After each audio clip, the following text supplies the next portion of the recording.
স্থানীয় সরকার বিভাগের বিভিন্ন উন্নয়ন প্রকল্পের জন্য বিভিন্ন দাতা সংস্থার কাছ থেকে এ পর্যন্ত 11 বিলিয়ন ডলারের ঋণ প্রস্তাব এনেছে বলে জানিয়েছেন স্থানীয় সরকার ও সমবায় মন্ত্রী তাজুল ইসলাম।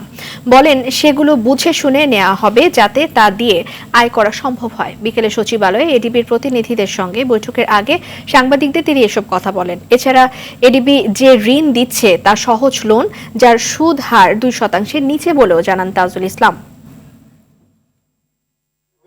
আমাদের কাছে 11 বিলিয়ন ডলার এখন বিভিন্ন দাতা সংস্থার অফার আছে, কিন্তু আমরা সে সমস্ত ঋণ বুঝে শুনে নেব যেটা আমাদের জন্য ইনকাম জেনারেশনের জন্য সুবিধা হবে, যেটাতে আমাদের লোনটা কম মূল্য হবে। যেমন আমাদের ওয়ার্ল্ড ব্যাংকের সাথে কিছুদিন আগে একটা প্রকল্প আমাদের নেগোসিয়েশন হয়েছে, সেখানে আমরা 0.25 নেগোসিয়েশন করেছি।